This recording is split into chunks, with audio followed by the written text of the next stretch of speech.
තෙරුවන් සරණයි සියලු දෙනාට. මම මුස්ලිම් ජාතියෙක් වෙලා ඉඳලා අද මම බෞද්ධ පැවිදි භූමියට ඇවිල්ලා ඉන්නේ. මගේ ගී කාලේ ජීවිතය පිටරටවල් වල සහ මේ රටේ මම ගොඩාක් අත්දැකීම් බාහිර ලෝකේ ගොඩාක් අත්දැකීම් අරගත්තා. මේ රටේ ක්‍රීඩා කරා, කාය වර්ධක ක්‍රීඩා කරා. ඒ වගේම මැද පෙරදිග රටවල් දෙකකට ගිහිල්ලා තිනවා. ඉතින් බාහිර සැප සම්පත් වලින් මට කිසිම අඩුවක් තිබුණේ නැහැ. කොච්චර සැප සම්පත් තිබුණත් මගේ හිතට නිතරම දැනෙච්ච දෙයක් තමයි මගේ හිතට සැනසීමක් නැහැ. බාහිර දේවල් මුදල්ද අඳින්නද ඒ වගේම මට යාළුවොත් එක්ක එළියට ගිහින් හිතන දේවල් කරන්න ඒ වගේ මගේ දෙමව්පියන්ගෙන් මට කිසිම බාධාවක් කිසිම අඩුවක් තිබුණේ නැහැ. ඒත් මගේ හිතට ලොකු අඩුවක් තිබුණා. හිතට සැනසීමක් නැහැ. මේ සැනසීම හොයාගෙන යන්න මට හිතුණා.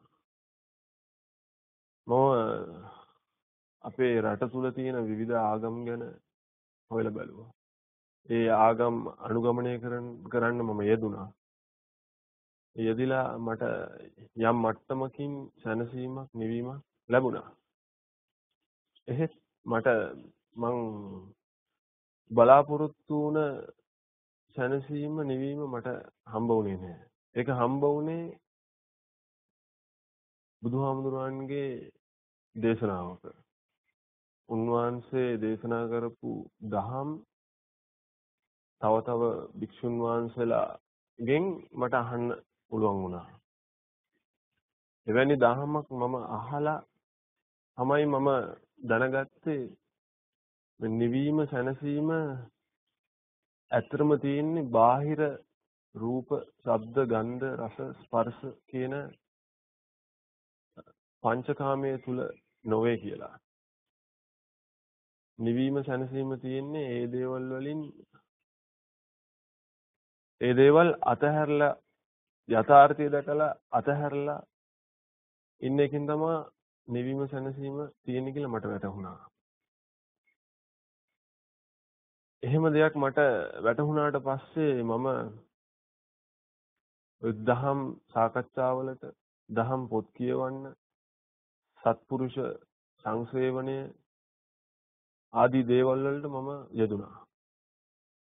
යෙදිලා මම අත්දැකීමක් ලැබුවා මේ බුද්ධ දේශනාවේ තියෙන දහම් අහලා මේක අපේ ජීවිතේ හැම කෙනාටම ප්‍රායෝගික ලෙස අනුගමනය කරන්න පුළුවන්.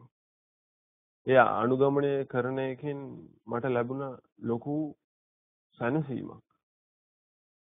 එදා මම ලෝක දේවල් හොඳයි කියලා ආස්වාද තියනවා කියලා මං ඒ පසුපස හඹා ගියා.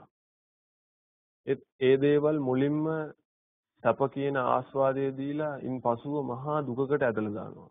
ඒත් බුදුහාමුදුරන්ගේ දේශනාවේ ඒ දහම් ශ්‍රවණය කරාට පස්සෙ මට තේරුණා ඒ දේවල් වලින් මිදී ඒ දේවල් අතහැර නිවීම සැනසීම සදාකාලික සැනසීමක්. මට සත්‍ය වැටහෙන්න දහම් දේශනා කරපු අයගෙන් මම ඇහුවා මේක සත්‍ය දෙයක්ද? මේක කොහොමද සත්‍ය කියලා වටහා ගන්නෙ? එයාලා මට කිව්වා බුදුහාමුදුරුවන්ගේ දේශනාවක් තියෙනවා. බුදුහාමුදුරුවෝ සහ උන්වහන්සේලාගේ ශ්‍රාවකයෝ දහම් දේශනා කරත් විශ්වාස කරන්න එපා. තමාගේ හිතට අවංකව දහම් ඇහුවනම් ඒක ප්‍රායෝගිකව අත්හදා බලන්න. ඒක අනුගමනය කරන්න. හිතට එකඟව ඒක හරිනම් ගන්න. නැත්නම් ඔයාලගේ දෙයක් කරගන්න පුළුවන්. අන්න එහෙම දෙයක් මම දැනගෙන මම ඒ දේ අනුගමනය කරා. අනුගමනය කරාට පස්සේ මට තේරුණා මේක බොරුවක් නෙවෙයි මේක සත්‍ය දෙයක්. මේ යථා අවබෝධය මේ ලෝකෙ තියෙන යථා අවබෝධය මම කොතැනකවත් මට අහන්නවත් දකින්නවත් තිබුණේ නැහැ බුද්ධ දේශනාව හැර බුද්ධ ධර්මයේ තුල හැර. ඉන්පසුව මම ආස්වාදය පිළිබඳ ගවේෂණය කළා. මිනිස්සු සහ අනෙකුත් සත්වයෝ අපේ ඇහැට දකින්න තියෙනවා තිරිසන් සත්තු. තිරිසන් සත්තුත් ආස්වාද විඳිනවා ඒගොල්ලන්ගේ මට්ටමින් සහ මිනිස්සයා ආස්වාද විඳිනවා ඊට උසස් මට්ටමින්.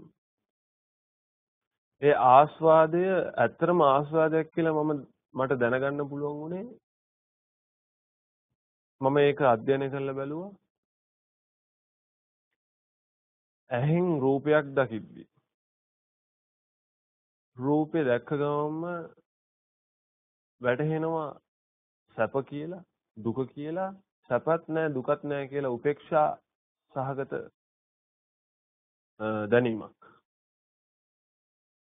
එවැනි දැනීමෙන් මට වැටහුණා සැප කියලා ගන්න බාහිර දේවල් මුලින්ම සැප දීලා ඉන්පසුව මහා දුකකට ඇදලා දානවා. එතනින් මම හරියටම මට තෝරා ගන්න පුළුවන් වුණා සැප කියන්නේ ඇත්තටම දුකක් කියලා. දුක උලක්සේ දකින්න තමයි බුද්ධ දේශනාවේ මම අහලා තිබ්බේ. සැප දුකක්සේ දුක උලක්සේ. දැන් උදාහරණයක් ගත්තොත් බිලි කට්ට අරගෙන මාළුවෙක් අල්ලන්නේ කියලා වතුරට දානවා. බිලි කට්ට නිකන් දැම්මොත්